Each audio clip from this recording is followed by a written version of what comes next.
পবিত্র মসজিদে নববী চত্বরে এক ব্যক্তির সঙ্গে সৌদি নিরাপত্তারক্ষীদের বাগবিতণ্ডা ও ধস্তাধস্তির একটি ভিডিও সামাজিক যোগাযোগ মাধ্যমে ব্যাপকভাবে ছড়িয়ে পড়েছে।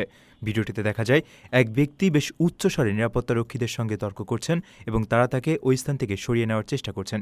পবিত্র এই স্থানে এমন অনাকাঙ্ক্ষিত ঘটনা উপস্থিত অনেক দর্শনার্থী ও মুসল্লিকে অবাক করেছে।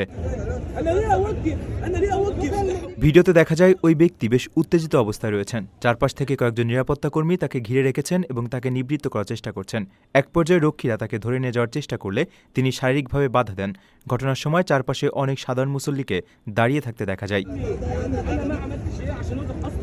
ভিডিওটি শেয়ার করে দাবি করা হয় ওই ব্যক্তি জাতিতে মিশরীয় এবং কেবল জাতীয়তার কারণেই সৌদি পুলিশ তার উপর হামলা করেছে। তবে দেখা যায় জাতীয়তার কারণে হামলার যে অভিযোগটি তোলা হয়েছে তা একেবারে ভিত্তিহীন এবং উদ্দেশ্য প্রণোদিত অপপ্রচার। সাধারণত মক্কা ও মদিনার পবিত্র স্থানগুলোতে লাখো মুসল্লির নিরাপত্তা ও শৃঙ্খলার স্বার্থে সৌদি কর্তৃপক্ষ অত্যন্ত কঠোর নিয়মকানুন মেনে চলে। উচ্চস্বরে কথা বলা, বিশৃঙ্খলা সৃষ্টি করা বা সন্দেহজনক কোনো আচরণের ক্ষেত্রে নিরাপত্তারক্ষীরা দ্রুত হস্তক্ষেপ করে থাকেন। আপনার স্বপ্নগুলো আকাশ ছুবে প্রবাসীর হেলিকপ্টারের মাধ্যমে। বিয়ে, জন্মদিন অথবা যে কোনো বিশেষ প্রয়োজনে হেলিকপ্টার ভাড়া করতে যোগাযোগ করুন স্ক্রিনে দেয়া নাম্বারে। প্রবাসীর হেলিকপ্টার, নিরাপদ ও সাশ্রয়ী বাহনের বিশ্বস্ত নাম।